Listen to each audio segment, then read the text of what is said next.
Guys আজকে আমার সাথে এটা কি হয়ে গেল, আমার এত মেজাজ গরম উঠতেছে কি জন্য এটা তোমাদেরকে চলো ভিডিওতেই বল। আসসালামু আলাইকুম গাইস, কেমন আছো তোমরা guys? Welcome back to my new blog guys. আজকে অনেকদিন পর ভিডিও বানাইতেছি আর অনেক ভালো মৌসুমে এসে, আর তোমরা বলতে পারো আমার মনটা অনেক চাঙ্গা। আর দেখো ভাই পিছের ব্যাকগ্রাউন্ডটা দেখো কি সুন্দর।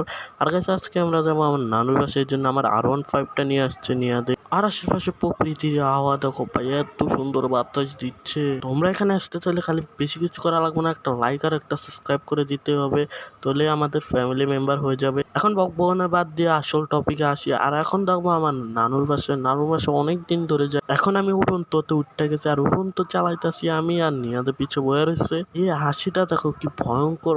আর রে কি করবো, তবে ক্যামেরাতে দেওয়া আগে অর্ধেক রাস্তা পড়ছে। আর এই ভিউটা দেখো ভাই, এই সাইডের ভিউটা দেখো। আর নিয়াতে আমার R15টা ধুইতাছে ভাই, বুঝো না কিডনি বেচে গাড়িটা নিছি ধুইতে, যত্ন তো করতে ওই বই। আর আমরা যাইতাছি, পোলাপানরা মারামারি করতেছে দেখো ভাই, কি মারামারি করতেছে। আর আমাদের দেখে হাসিয়া দিছে। আমি আর নিয়াতে যাই কই আর জোরতে মার, আরো জোরতে মার, আরো জোরতে মার। আমরা তো এইসবই পারি, আমরা তো আবার মারামারি করি না, আর করলে আবার মেরে ফেলি। আমি R15 লয়ে বাইরেছি দেখে আমার এই দেখো আমার টাইটানিকটা এখানে কিভাবে এসে পড়লো আমি নিজেও জানি না। করার নেই, যাইতে সময় নিয়ে যাইতে হইব। কি কপাল আমার কপালের উপর আমি ঠাড়া মারি কিছু না। এখন আমার চেইন পড়ে গেছে R15। ভাই তোর 2টা কিডনি বেচে আমি এই সাইকেলটা কিনছি, আর তুই এখনই নষ্ট হয়ে গেলি। আর থাক নিয়াদ আমার ইঞ্জিনিয়ার ভাই ছিল, দিয়ে ঠিক করে দিছে। এখন এটা ঠিক করতে করতে করতে আমার পাছার গাম মাথায় এসে পড়েছে। দেখো কি ঘেমেছি। আর এখন বাসায় যে গোসল করতে হবে। নানুর বাসাতে আর একটু ভাবসাব নিতেছিলাম, কিন্তু নানু বাসায় এসেছি না ভাই, একটু ভাবসাব আছে না। তোমরা বলতে পারো এটা নানু বাসা না, কিন্তু দেখছো আমার টয়লেটটা আমার কন্টেন্ট ভাই, এটাই আমার কন্টেন্ট। বলছিলাম না নানুর বাসা যে গোসল করবো, এই যে এখন গোসল